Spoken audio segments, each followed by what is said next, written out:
Selanjutnya kita akan iterasikan web elemennya untuk bisa kita dapatkan indeks daripada itemnya. Tapi kali ini saya nggak akan pakai cara yang tradisional. Jadi di Java, dari Java versi 8 itu ada fitur yang namanya Java Stream, teman-teman. Apa itu Java Stream? Jadi singkatnya, kita bisa melakukan berbagai peraturan untuk mengolah data yang kita simpan pada list item. Kalau biasanya kita pakai for loop, kemudian kita akan gunakan if condition, sekarang kita akan pakai fungsi yang lebih canggih yang ada pada Java Stream. Kita mulai ya. Untuk Java Stream-nya seperti ini, teman-teman. Kita perhatikan di sini. Kita akan tulis variabel dari list web elemennya, yaitu products. Kemudian kita ketik .stream. Nah, seperti ini. Jadi, kita akan memberitahukan kepada Java bahwa data item yang kita punya, kita ingin mengiterasikannya menggunakan stream. Jadi, secara tidak langsung, ini adalah loopingnya. Nah, di dalam looping ini, kita mau kasih kondisi. Jadi, kita filter di sini. Filter, kita membutuhkan sebuah ekspresi, atau anggap aja kita buat variabel baru, tapi variabel ini hanya berguna di dalam kurung ini aja. Jadi di luar daripada kurung ini, variabelnya nggak akan berfungsi. Misal kita buat variabel namanya product, terus ikuti saya, perintahnya adalah strip, lalu tutup kurung yang lancip seperti ini. Dan variabelnya kita mau apakan? Jadi si products ini adalah parent dari elemen yang akan kita cari ya. Karena ada iterasi, jadi hanya mencari di dalam blok yang ada pada products ini. Nah, karena kita sudah mengiterasikannya, terus kita kasih kondisi.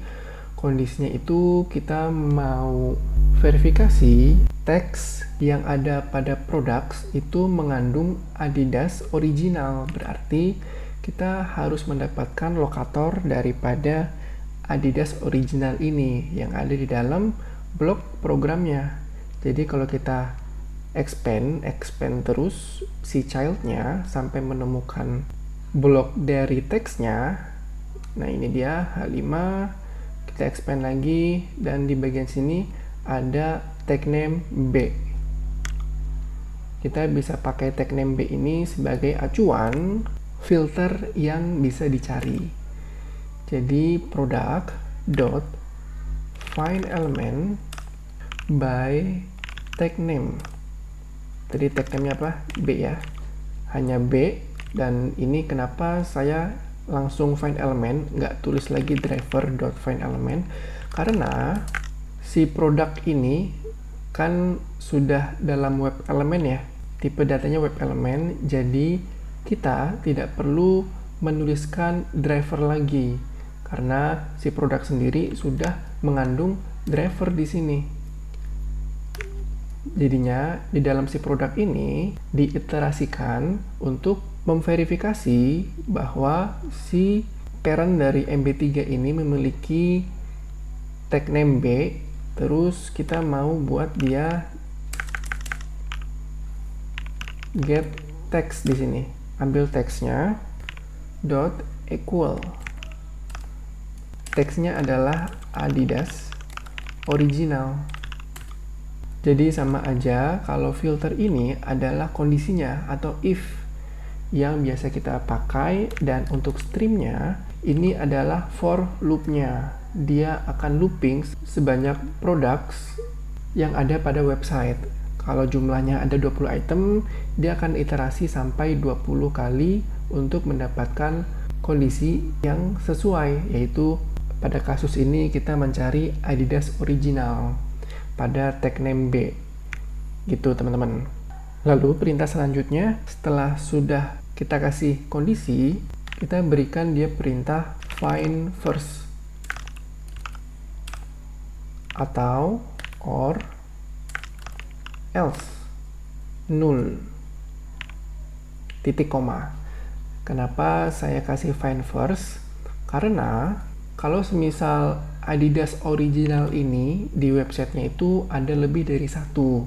nanti si stream ini akan berhenti pada data yang pertama kali ditemukan. Jadi data yang diambil itu tidak lebih dari satu, makanya saya gunakan fungsi find first pada streamnya. Terus fungsi or else ini kalau semisal item Adidas original yang saya mau itu ternyata di websitenya nggak ada, maka si stream ini akan mengembalikan nilai kosong. Jadi nggak ada item yang didapat oleh kondisi pada streamnya, gitu teman-teman.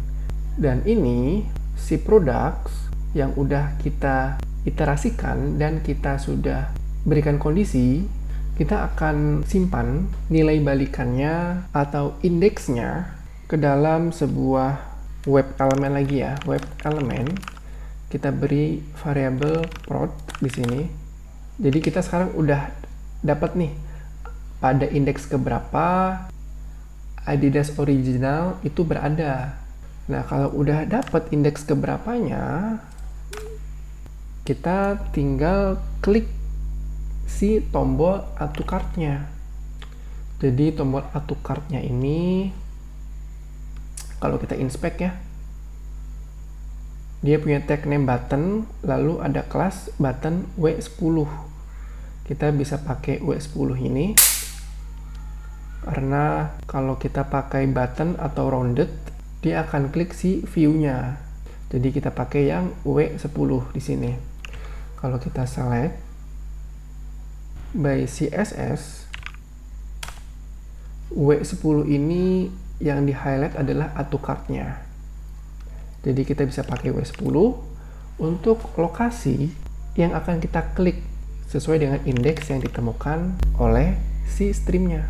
Jadi kita ketik prod di sini dot find element by CSS selector W10 dot click titik koma.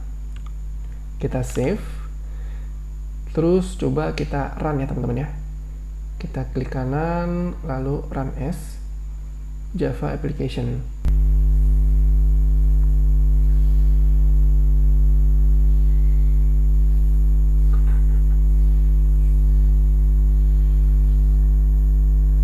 Oke, sudah selesai dan kalau kita lihat cart-nya,